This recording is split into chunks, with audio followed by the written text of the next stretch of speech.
Hello everyone, Hitesh here. Today we're gonna talk about the movie Pirates of the Caribbean at World's End. Entire pirates of the Caribbean की series में ये मेरा one of the favourite part है और ये मेरा favourite part क्यों है इसका जवाब मैं आगे आपको इस वीडियो में दूंगा। इस कहानी की शुरुआत से पहले मैं चाहता हूँ कि आपको बीते हुए दो पार्ट्स का एक शॉर्ट एक्सप्लेनेशन दे दूँ ताकि अगर मेरे चैनल पर कोई नया सब्सक्राइबर आया हो तो उसको बीते सभी पार्ट्स का एक शॉर्ट एक्सप्लेनेशन मिल जाए और उसके सारे डाउट्स क्लियर हो जाए। सारी कहानी की शुरुआत होती है एक जुल्मी शासक जिसका नाम है कोट्स। कोट्स के पास में भगवान की दी हुई एक तलवार होती है जिसकी मदद से वो एस्टेक के लोगों पर जुल्म ढाता है और साथ ही उन्हें बंदी भी बनाता है। एस्टेक के लोग इस पर काफ़ी परेशान होते हैं, इसलिए वो हर साल कोट्स को एक खजाना पहुंचाते हैं।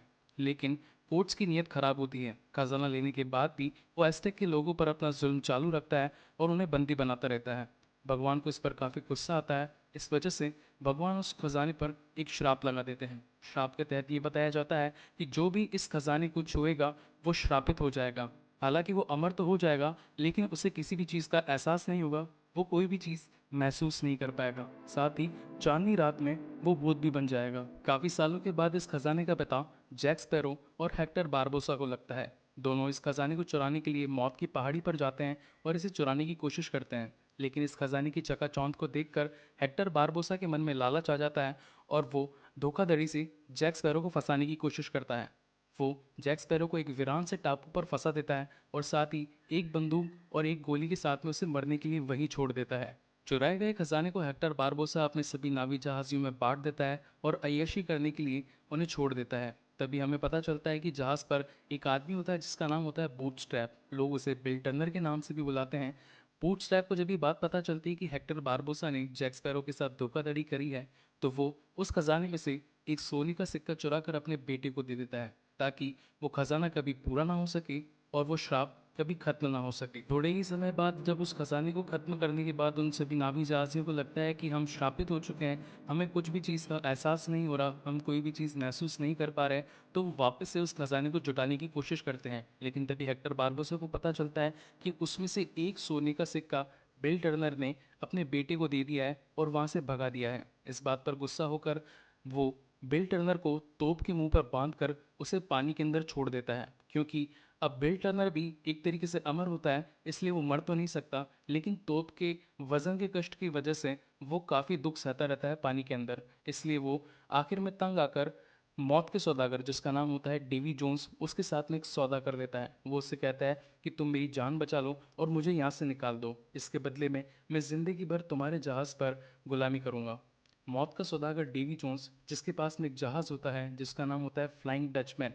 वो एक ऐसा जहाज़ होता है जो कि समुद्र का सबसे खतरनाक और सबसे तेज़ जहाज़ होता है। उसकी मदद से वो मौत की दुनिया के अंदर इधर उधर आता जाता रहता है, साथ ही समुद्र में मरे हुए सभी लोगों की आत्माओं को दूसरी दुनिया में पहुंचाने का काम करता है। दूसरी तरफ हम देखते हैं कि अब विलियम टर्नर बड़ा हो चुका है। उसे एक लड़की जिसका नाम है एलिजाबेथ स्वान उससे प्यार हो जाता है। एलिजाबेथ स्वान ने ही विलियम टर्नर को बचपन में बचाया था, लेकिन उसके गले में वो जो सोने का सिक्का था जो कि उसे लगता है कि ये समुद्री लुटेरों का है।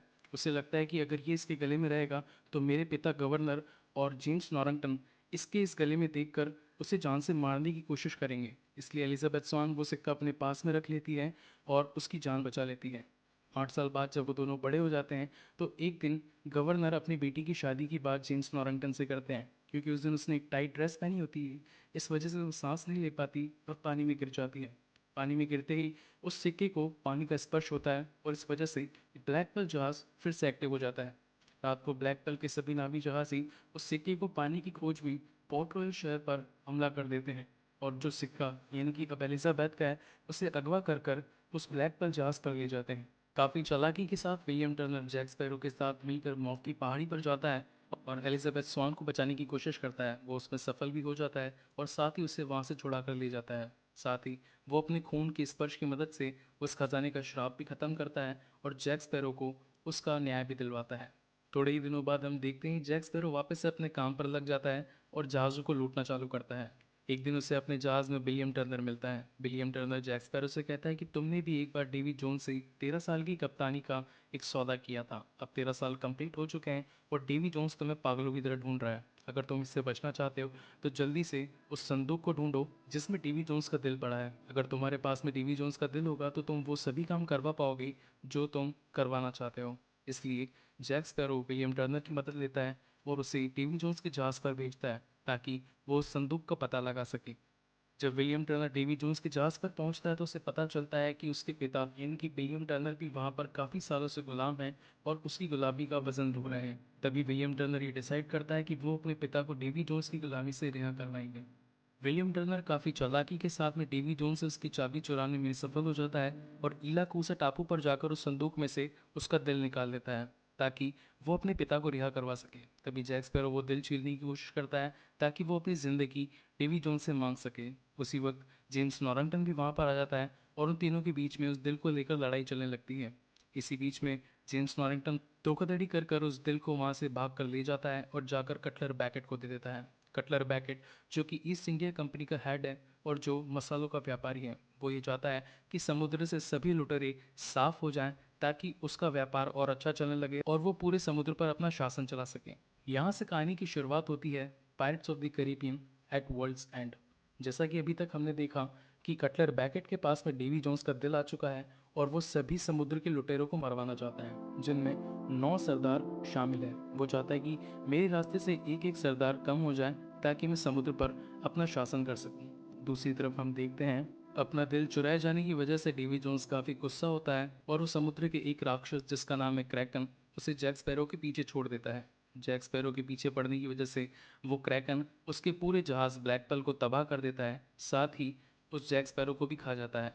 जैक स्पैरो को मरता देख काफ़ी दुखी होते हैं, इसलिए वो टिया डेल्मा के पास जाते हैं और उससे मदद मांगते हैं कि हमारे प्यारे कप्तान जैक स्पैरो को वो क्रैकन खा चुका है और वो उसे मौत की दुनिया के अंतिम छोर तक ले जा चुके हैं। क्या आप कुछ कर सकती हैं ताकि हम जैक स्पैरो को वापस इस दुनिया में ला सकें? तभी टिया डेल्मा कहती है कि मैं तो ये काम नहीं कर सकती, लेकिन ये काम एक नावी जहाज कर सकता है, एक कप्तान कर सकता है जिसका नाम है हेक्टर बारबोसा।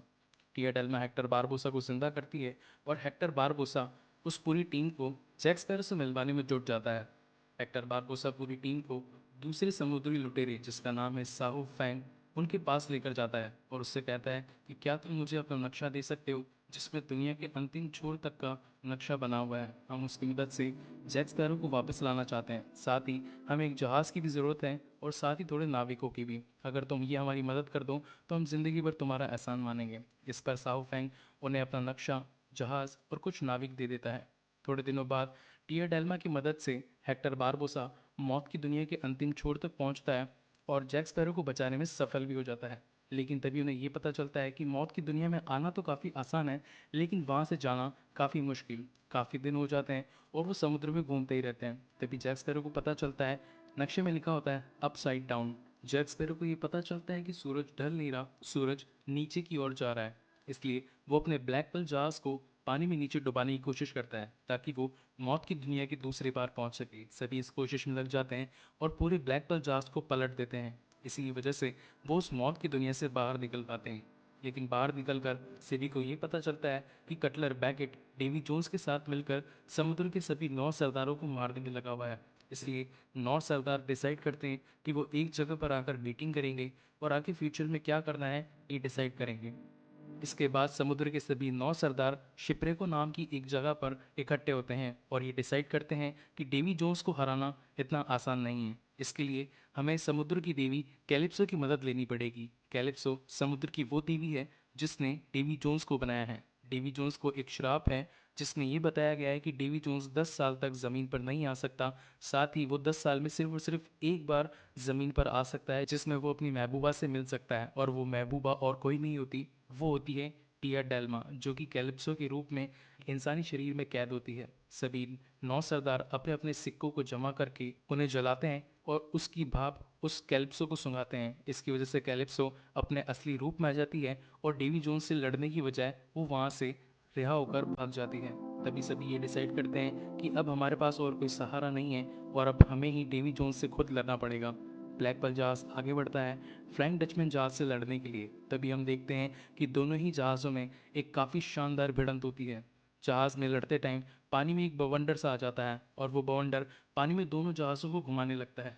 हम वहाँ पर इस मूवी का सबसे शानदार सीन देखते हैं जहाँ पर दोनों जहाज़ घूमते हुए एक दूसरे पर तोप के गोले छोड़ते हैं। साथ ही वहाँ पर बंदूकों और तलवारों की एक बहुत ही क्लासिक फाइट होती है। इसलिए यही रीज़न है कि ये मेरा entire pirates of the Caribbean की सीरीज़ में सबसे बेस्ट पार्ट है।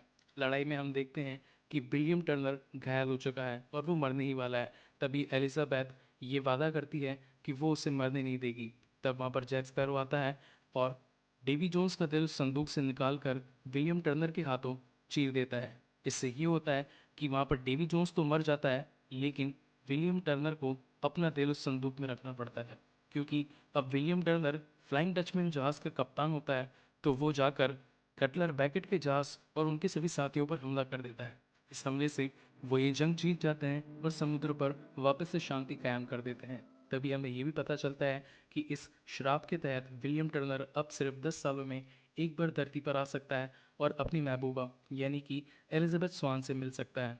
उन दोनों के बीच में सेक्स भी होता है और एक साल बाद में उनका एक बेटा पैदा होता है, जिसकी कहानी हमें इसके अगले पार्ट में बताई जाएगी। अगले सीन में हम देखते हैं कि जैक स्पैरो और हेक्टर बारबोसा दोनों वापस से अपने समुद्री लुटेरों के काम पर लग जाते हैं और समुद्र में वापस से तबाही मचाने के लिए तैयार होते हैं। लेकिन तभी पता चलता है कि जैक स्पैरो वो नक्शा लेकर हेक्टर बारबोसा की नाक के नीचे से निकल चुका है और यहीं पर ये कहानी खत्म होती है। गाइस, मैं मानता हूँ कि ये कहानी मैंने थोड़ी स्पीड में ज़रूर बोली है, क्योंकि इसके स्क्रीनशॉट मुझसे डिलीट हो गए थे। अगर आपको ये वीडियो अच्छा लगा हो तो प्लीज़ मुझे लाइक और कमेंट करके ज़रूर बताएं। इसका चौथा पार्ट मैं जल्दी ही अपने चैनल पर अपलोड करूँगा। Thank you so much for watching this video.